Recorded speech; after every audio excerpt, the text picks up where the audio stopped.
Hello, this video is on the basics of Pilates. So in this video, I'm going to go over the 5 basic principles from STOTT Pilates, which is the method I teach, which apply to every exercise that I teach in any of my videos and that you should be mindful of while doing them. And I'm also going to go through things that I commonly see or find myself doing sometimes when I'm doing the exercises in the videos. Just things to watch out for so that you're doing the exercises in the most efficient way for your body, and you're also going to try and prevent any injuries or creating any tension that you might get. Okay, so first principle of STOTT Pilates is breathing. Okay.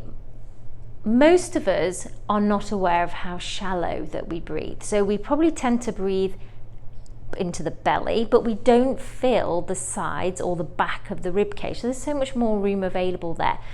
So in STOTT Pilates, we try and think of 3-dimensional breathing, which means filling the entire ribcage with air, and just seeing the benefits of that throughout any form of exercise. I've noticed a massive difference to my cycling and my running since I've been able to breathe more consciously. Okay, so we're just gonna I'm just gonna show you how that feels.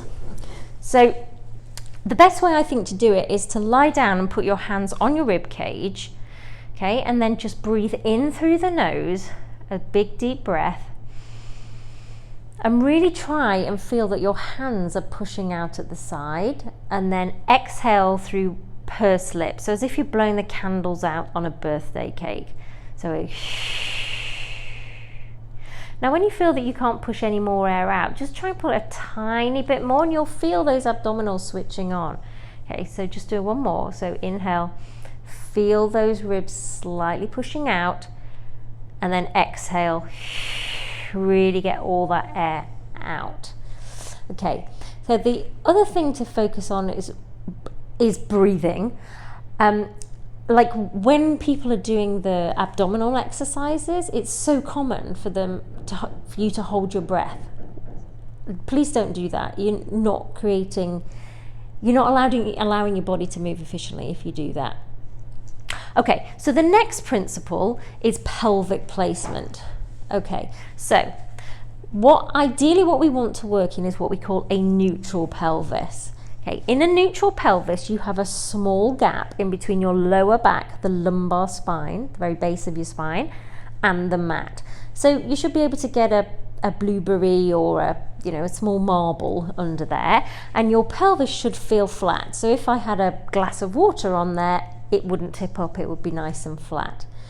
Okay, the other pelvic position that we use in Pilates is called an imprint, or a more flatter back position.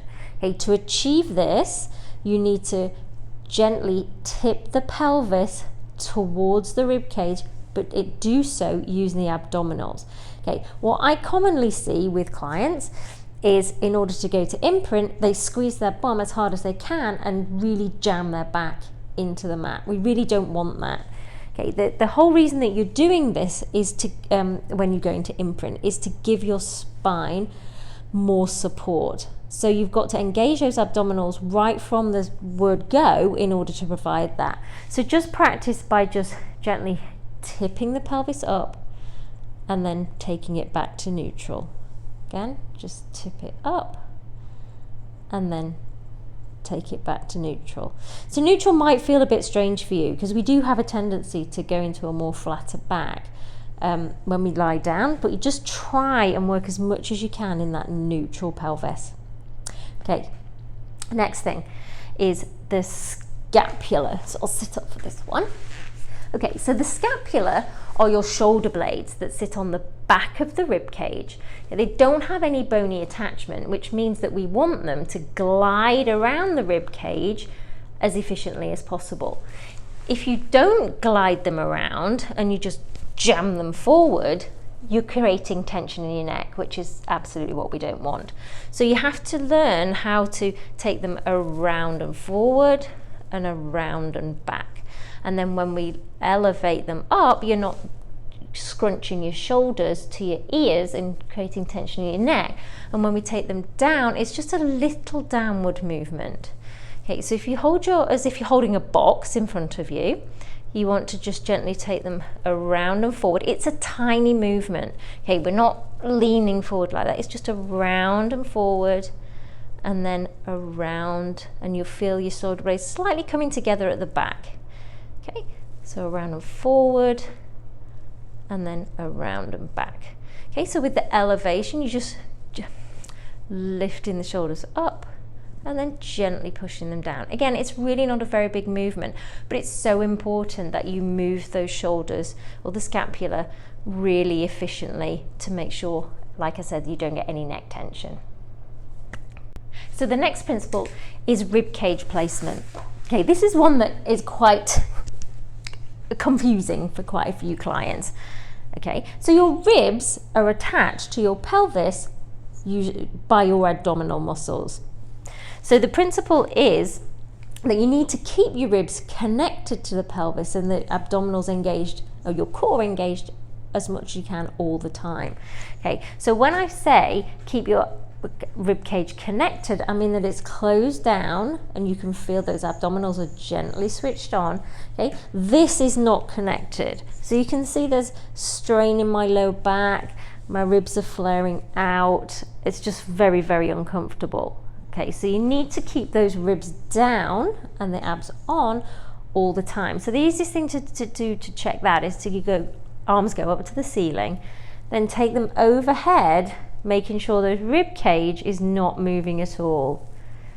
Okay, what I don't want to see is arms up and then you flaring the ribs out and then bringing them back down.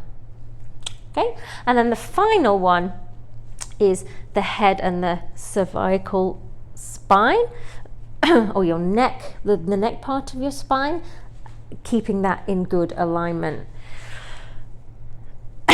Okay, so by doing that, it means when we're going to lift the head up, we take our eye gaze to the knees, then we come up, so my neck is nice and supported. I'm taking the weight on the middle of my shoulders.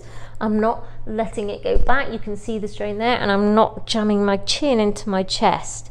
Okay, and then go back. If my head is in my hands, it's nice and heavy. My elbows are always in the peripheral vision. Again, take the eye gaze to the tips of the knees, and then I'm coming up. Take it back, and then lower down to the mat. So there are the 5 basic principles, and they apply to every single exercise that I teach. So always keep those in mind when you're doing all of these exercises. So in this video, I just wanted to just take a couple of minutes to explain about the spine. So the spine is split into 3 groups. So we have the cervical spine, which is in the neck, the thoracic spine, which are the 12 vertebrae that are attached around the ribs, and then you have 5 load-bearing lumbar vertebrae in the base of your spine. To move freely, you should be able to move each vertebra individually. Okay, with today's lifestyle, that's getting increasingly difficult because we sit a lot, we tend to have bad posture because we're at a desk or we're on our phones or we're driving. Okay, but what we're trying to do is get as much movement as we can back into each of those vertebrae. So you'll see me doing exercises like hip rolls where I'm saying articulate. So by that I'm trying to get you to move not as a unit, but trying to get those vertebrae to move individually, so it just loosens up that spine which gets compressed from sitting all the time. Or in the thoracic area, we tend to just move that and the lower back at the same time. You want to just try and move that independently, again, to get more movement. So they're just the basic principles about the spine, which I think are pretty important to you as you're doing these exercises. Okay, I'm just going to go through a few things now on the abdominal exercises, which I see quite commonly and which will hopefully help you when you're doing my videos. Okay. So when we have our feet on the mat, ideally I want you to work in a neutral pelvis. So there is a small gap between your lumbar spine and the mat. The glass of water is not going to tip over. You're nice and relaxed. You need to rest your shoulders into the mat, feet are hip distance apart. right, put your hands on your hip bones and the legs should go straight out. Okay, hip distance apart is not there. Okay, next, okay, when you take your head into your hands, you need your elbows in your peripheral vision so you can just see them. So when you lift your head up, we're going to take our eye gaze to the tips of the knees and come up and then lower down. The feeling I want you to have is that the rib cage is gliding underneath the pelvis. Okay, so that helps you to keep the tummy down, or helps you to engage that transversus abdominis, which is your lowest level abdominal muscle, and we're not just concentrating on the top level. Okay, so we want to work the muscles closest to the spine and then down. Okay, the breath pattern is exhaling up, inhaling down. Okay, please don't hold your breath. I have quite a lot of clients who do hold your breath. If exhale up and inhale down doesn't work for you, switch it, but at all times, please breathe. It's really important.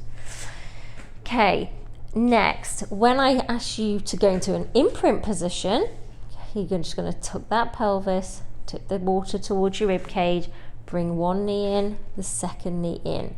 Okay. Tabletop position is a 90-degree angle between your knees and your feet, and your hips, knees and feet.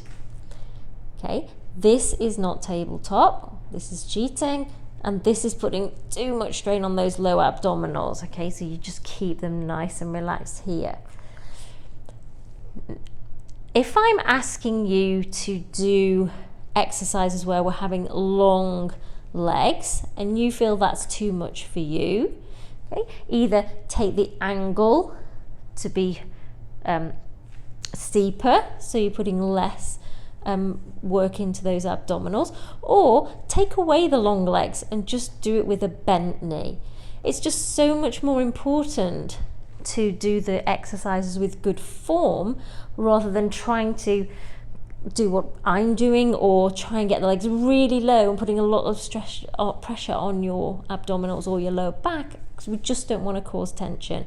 So I always say fewer reps with good form is far better than lots of reps, but you're taking the focus away from the muscles we're supposed to be working and the tension is going somewhere else. In some of the exercises, I'm going to ask you to sit with a vertical spine. Okay, and it's just so important for your spine to be vertical when we do these exercises. Now, some people find this quite difficult. If you have tight hamstrings, you maybe can't get your legs straight with a vertical spine. If that happens, bend your knees or get a little hand towel, fold it and just sit on that. And just that extra little bit of height might allow you to get your legs straight. Or the alternative is to use something like a yoga brick that you can sit on to get vertical. Okay, when we're in a vertical spine, we want to make sure that the head is over the shoulders and that the arms are nice and relaxed, so we don't want any tension into the neck. If we rotate in this position, we want to be coming up as we rotate. So what you don't want to do is slouch back as you rotate, because then the work's gone out of where we want it to be and it's gone sort of into your hip area, and that's not what we want. Okay, so you're coming up and then coming back. Next, we're going to look at 4-point kneeling. So when we come into a 4-point kneeling position, I want you to mold your hands to the mat. So take your little finger and then work them in, other side, little finger in. Your wrists need to be under your shoulders, knees need to be underneath the hips, so you're in a nice stable position. You need to push through your hands, so I'll say fill the space between your shoulder blades. So if you relax down, you can see that your neck disappears, okay? We want to be pushed up so you can feel the backs of your shoulders working as soon as you get into this position. Okay, next, neutral spine. So you can see that my back is pretty straight, okay? Some people tend to arch their backs up, others tend to drop into the hips. So I guess it's quite difficult for you to see, but you will get to feel what is a neutral spine. If you have somebody have a look at you to see if it's neutral, that's just perfect.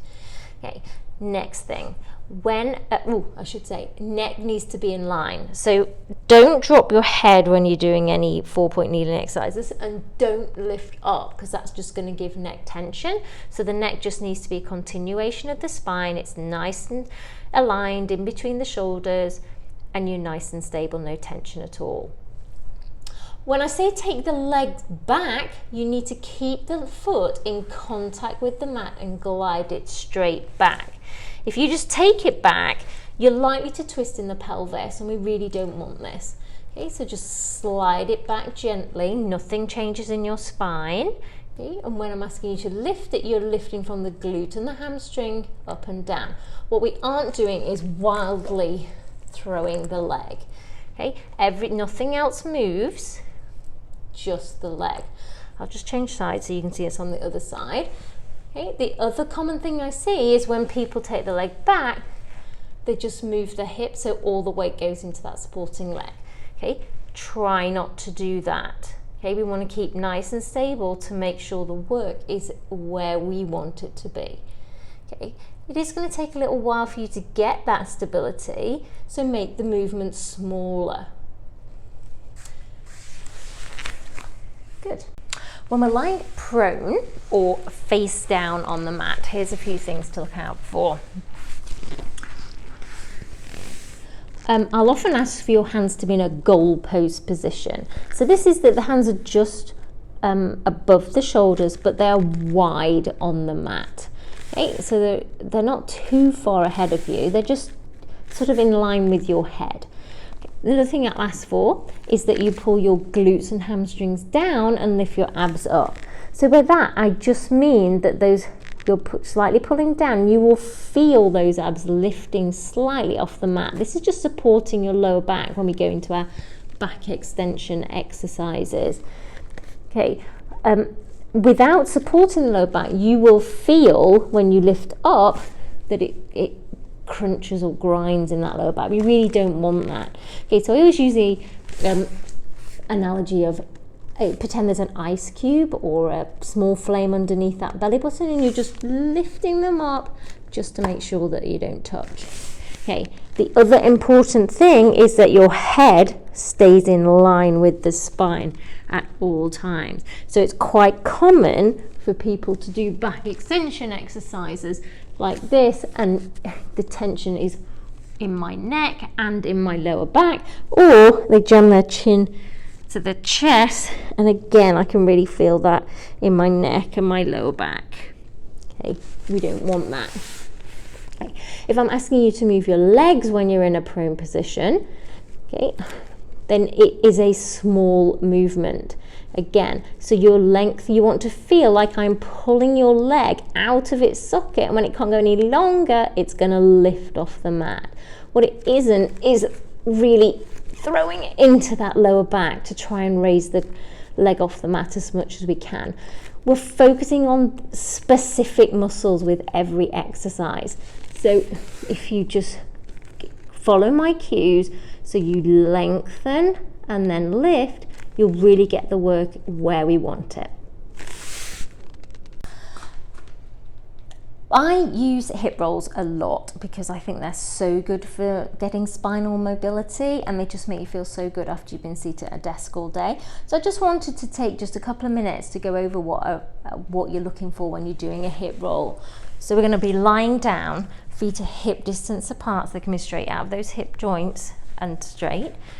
Okay, so the first movement is to inhale to prepare, then exhale, you just go into that imprint position, tip the glass of water onto your ribs, and you're going to push through the heels, then use the glutes and the hamstrings to really tip that pelvis as far towards your rib cage as you can, and then you're going to come up, and we're going to be in a straight line from your shoulders to your knees. So we're not going to try and push the chest up as high as we can, as I think you do in yoga.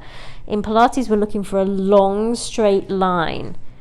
Okay, and then when we come down, you're coming down from the ribs, leaving the pelvis high as long as you can, So you're really moving through that lumbar spine and making sure you go back to a neutral at the bottom. So that's the hip roll. The other move that we do like this is a shoulder bridge, where we are not going to articulate, so we're not going to tip that pelvis. We're going to imagine that our pelvis is on strings. So we're just going to pick up those strings. It's going to pick straight up, then it barely taps down. So straight up, barely tap down, stays in neutral. Yeah, you're pushing through the heels to hit the glutes and the hamstrings.